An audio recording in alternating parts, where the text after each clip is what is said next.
Uncle के भाषण के बाद काफी बवाल मच रहा है भाई, सब कुछ शांत नहीं हो रहे।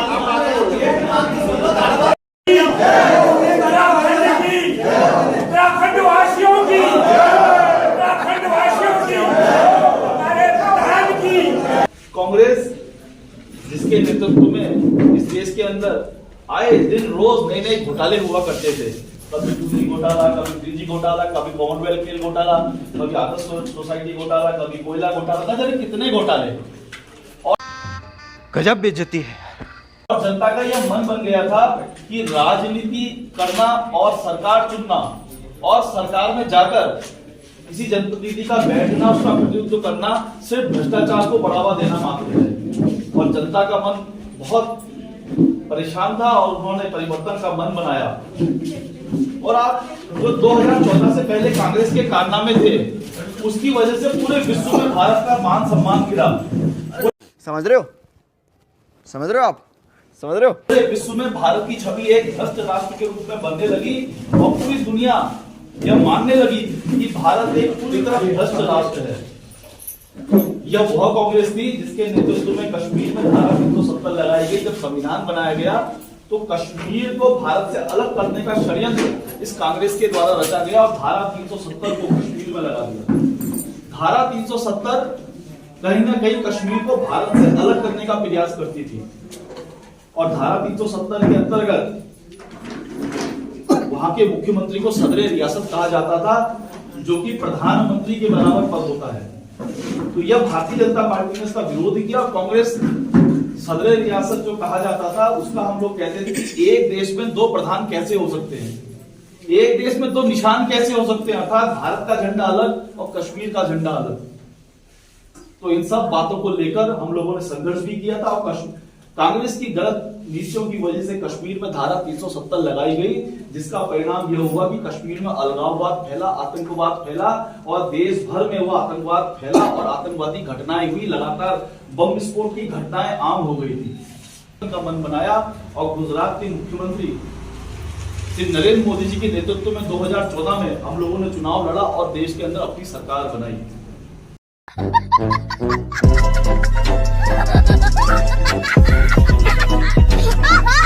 और जब सरकार बनाई तो जो नरेंद्र मोदी जी ने जब काम शुरू किए, उन कामों के आधार पर हम लगातार दिन पर दिन देश का नाम पुनः ऊपर लेकर गए और पूरा विश्व में आज भारत का मान सम्मान बना है, जिसको आप प्रत्यक्ष रूप से देखते होंगे। जब नरेंद्र मोदी जी ने देश की सत्ता को संभाला था तो सबसे पहला काम नरेंद्र मोदी जी ने यह किया, उन्होंने लाल किले की प्राचीर से घोषणा की कि मेरे देश में जिन परिवारों के पास शौचालय नहीं है, हम उनको शौचालय देंगे। और कांग्रेस ने तब हमारा यह कह के मजाक उड़ाया कि शौचालय की बात क्या लाल किले की प्राचीर से की जाती है।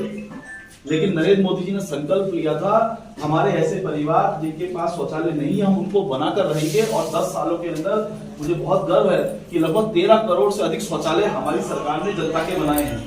म्यूजिक तक पहुंचे, इसके लिए उन्होंने दिल्ली से जो योजना चली है, मान लीजिए किसी के खाते, किसी को 10,000 की योजना का लाभ मिल रहा है तो सीधे 10,000 रुपए उसके खाते में गए। इससे पहले कांग्रेस के लोग क्या करते थे कि वो पैसा अपने पास लेते थे और जो लाभार्थी उसके पास जाते थे, साइन कराते थे, 5,000 उसको दिए, 5,000 अपने रखे और इस तरह पूरा भ्रष्टाचार फैला था। उस योजना को भी हम धरातल पर नहीं उतार पाते थे, लेकिन नरेंद्र मोदी जी ने जनधन योजना के माध्यम से इस अभियान को जमीन को उतारा और भ्रष्टाचार को पूरी तरह खत्म कर दिया।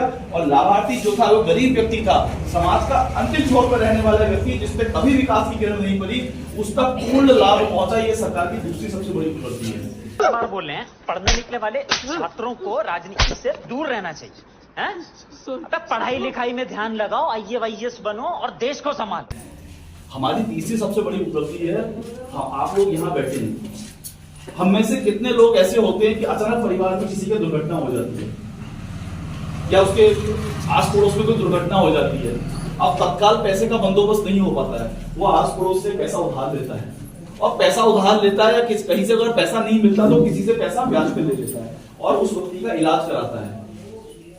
आप कल्पना कीजिए, आजाद हुए इतने वर्ष हो गए, लेकिन आज तक ये समस्या जस की तस की। प्राइवेट जो फाइनेंस बैंक होते हैं उनके तो इंश्योरेंस होते थे, वो तो बीमा देते थे, लेकिन वो बीमे के तौर पर एक मोटी राशि जनता से वसूल करते थे।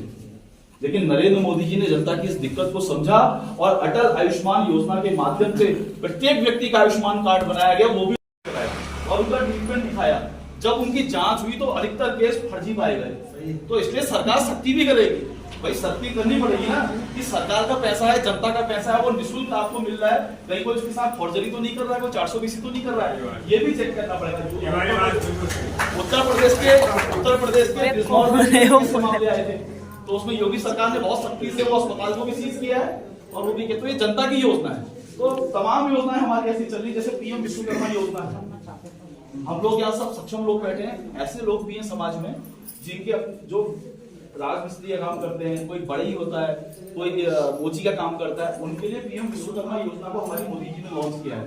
अर्थात समाज में रहने वाले जो छोटे तबके के लोग भी हैं, जिनके पास ज्यादा सोर्स ऑफ इनकम नहीं है, आजीविका उनकी ज्यादा नहीं है, उनको भी कैसे हम आगे विकसित करें कि उनकी गरीबी कम हो। इसके लिए प्रधानमंत्री जी द्वारा पीएम विश्वकर्मा योजना को लॉन्च किया गया। इसके माध्यम से वो जो काम करते हैं उसकी ट्रेनिंग उनको दी जाएगी, उसमें भत्ता उनको दिया जाएगा और 2 लाख रुपए तक का ऋण बहुत कम ब्याज दरों पे उसको उपलब्ध करवाया जाएगा। और अगर उसने उस पैसे का रिपेमेंट टाइम पे कर दिया, सरकार को पैसा वापस कर दिया, तो उसके बाद उसको अपने काम को अच्छा करने के लिए 5 लाख रुपए और दिए जाएंगे। ऐसे ही पीएम स्वनिधि योजना है, जो हमारे ठेला लगाते हैं, जो रेडी लगाते हैं, वो ऐसे भाई क्योंकि वो बहुत गरीब होते हैं, उनके व्यवसाय को कैसे अच्छा कर सकते हैं, इसके लिए प्रधानमंत्री जी ने पीएम स्वनिधि योजना की शुरुआत की है। इसके माध्यम से हम लोग 50,000 रुपए तक उनको ऋण उपलब्ध कराते हैं कि वो अपनी जो उनका ठेला है उसके काम को अच्छा कर सकें। ये तमाम योजनाएं, जल जीवन मिशन के माध्यम से आज प्रत्येक गांव के अंदर घर घर तक नई पेयजल लाइन बनाने का काम चल रहा है।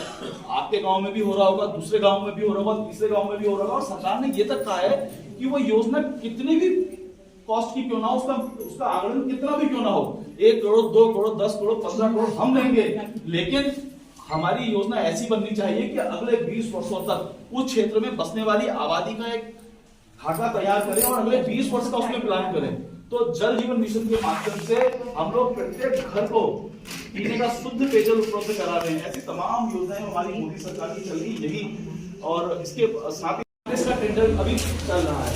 तो कहीं ना कहीं ये मानता हूँ जो 1 यूनिट जब किसी को आग लग जाए शरीर में, बच्चों का एसएनसीयू बनाया गया है कि पहले 1 या 2 वेंटिलेटर यहाँ थे, लेकिन इस बार हमारी सरकार ने उनकी संख्या बढ़ा दी है, करीब 50 से 60 वेंटिलेटर वहां आ गए हैं और बच्चों का एसएनसीयू चालू हो गया है। ये अपने आप में बहुत बड़ा काम है। स्वास्थ्य सुविधाओं की बढ़ोतरी बहुत जरूरी विषय था, जिसको हमारे सांसद श्री अजय भट्ट जी द्वारा किया गया है। इसके साथ ही साथ आप लोग रुद्रपुर जाते होंगे तो आपने देखा होगा रोड बहुत छोटा था, चौड़ा कम था, जिसकी वजह से आए दिन दुर्घटना होती थी। इसके लिए हमारे विधायक जी ने समय समय पर प्रयास किया और हमारे मुख्यमंत्री जी ने प्रयास किया, सांसद जी ने केंद्र सरकार से बात की और केंद्र सरकार ने लगभग 80 करोड़ रुपए की लागत देकर रुद्रपुर तक जो हमारा रोड है, आपने देखा होगा आज तो चौड़ा हो गया है, डबल लेन हो गया है। तो कहीं ना कहीं हम लोगों के लिए बहुत बड़ी उपलब्धि कि हमारा वो मार्ग बहुत चौड़ा हो गया। ऐसे ही नैनीताल जाने में हमें पर्यटक सीजन में 3 से 4 घंटे लग जाते हैं, इतना जाम यहाँ होता है। तो हमारी उत्तराखंड सरकार ये एक वोट गांव से मोदी जी को पड़े, इसकी व्यवस्था आप लोग सुनिश्चित कीजिए। और मैं निश्चित तौर पे यह बात कह रहा हूँ कि प्रधान जी के माध्यम से भी मैं गांव में समय समय पे आता हूँ, विधायक जी यहाँ समय समय पे आते हैं, जो भी गांव की समस्याएं होंगी उन पे हम बातचीत करते रहेंगे और चुनाव के बाद भी हम मिलते रहेंगे। लेकिन यह चुनाव भारतीय जनता पार्टी के लिए बहुत जरूरी है, क्योंकि आपका एक वोट भारत को विश्व की 3 नंबर की सबसे बड़ी अर्थव्यवस्था बनाएगा। आपका एक वोट कश्मीर से आतंकवाद को, भारत से आतंकवाद का संपूर्ण नाश कर देगा। आपका एक वोट इस देश के विकास में एक मील का पत्थर साबित होगा।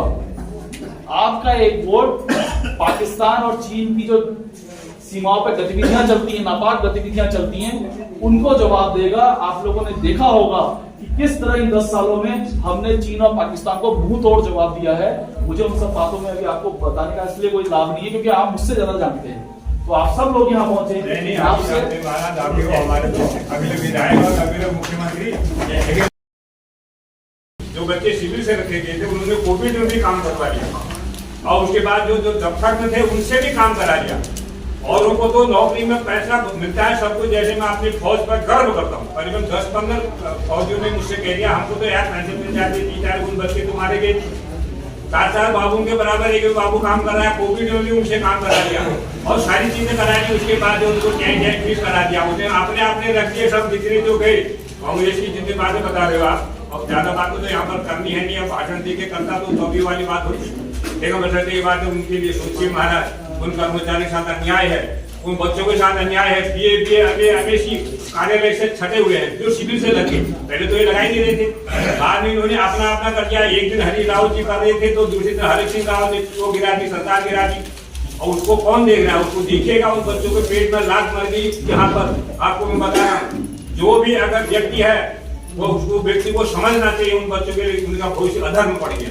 वो बच्चे जो है टाटा बाबू के बराबर, उसने ऑफिस में भी बुलवा लिए महाराज, ऑफिस में उसमें कहा तुम्हारी नौकरी लगने वाली है, रेगुलर कर देंगे, रेगुलर कर देंगे। उन्होंने कहा बाद में लिखा लिया, बाद में लिखा लिया। उन बच्चों का क्या हुआ तो शिविर से लगे हुए हैं। इसका ख्याल करके ध्यान दीजिएगा, यही मेरा निवेदन है। यही भगवती का आशीर्वाद है। और ये मेरे को बहुत सारे अज्ञान को बिल्कुल संभाला, लेकिन इसको सोचेगा जरा दिमाग से, अगर इंसान का बच्चा कोई है, यहाँ पर विधायक है या मुख्यमंत्री है या कोई भी है, उसको समझना चाहिए। ये नहीं कि हम घर से दे रहे कोई तरह, उन बच्चों के लिए सोचना चाहिए, उन के कर्मचारियों के लिए जो सिविल से रखे गए। फौजियों को मुझे गर्व है, मेरे फौजियों ने ऐसा कर दिया। 10-15 आदमी ने मुझसे कह दिया हमको तो 3,000 तनख्वाह मिलती है, हमारा 10,000 का बहुत है, फिर भी कह दिया। उनका कहना मत कह रखा था, वैसे मैंने आपसे कह दिया। वह बसते बात है, उन बच्चों का क्या होगा जो बेचारे लगे हुए MA BA MSc पे। और हाईकोर्ट ने माननीय न्यायालय ने न्याय किया कि जिस विभाग में ये है उनको रेगुलर कर दो। उन्होंने न्यायालय बहुत पहले ही कर दिया था न्यायालय ने। उन्होंने कह दिया हम वहाँ जा रहे हैं, वहाँ जा रहे हैं, उनकी पेट में लात लगी। महाराज उसका जरा ख्याल कर दीजिए। अगर कोई इंसान, ये भगवती अगर है, ये तीन दुनिया है, अगर आप इंसान के बच्चे हो तो सब कुछ को समझो, समझना पड़ेगा भाई। यही मेरा निवेदन है। बाकी मेरा कोई नहीं, भारतीय जनता पार्टी को वोट देंगे। योगी जी राम मंदिर बनता, ये तो प्रत्येक आदमी समझ रहा है। तो मैं यहाँ से चिथौगढ़ तक कह दिया जेल में मैं तो महान मूर्ख आदमी हूँ। अब सच्चिता बताऊं, ये उत्तराखंड बनाने वाला पहला व्यक्ति हूँ भगत जी, पहला व्यक्ति। ये सत्य है, शाश्वत सही और सत्यवाद है। पहला जरूर आया, हमारा हड़ताल हो रही थी, टाइम हो रही थी ये आरक्षण के लिए। मैंने सच से कहा, मैंने कहा भारी बहुमत से आगे आए। क्या बोलते हैं? निवेदन है कि हमारे एक 5 सेक्टर के आगे 100 किलोमीटर रोड है। इस रोड की हालत हल्द्वानी में कहीं नहीं होगा।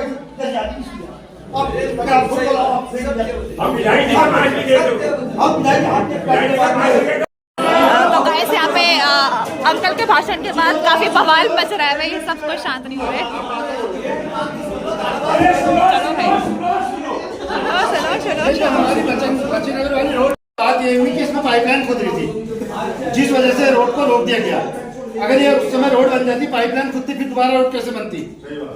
इसमें इन्हीं से कहा गया था कि इस रोड के लिए, तो इसमें सबसे बड़ा श्रेय इन्हीं का है कि ये रोड जिनने पास मतलब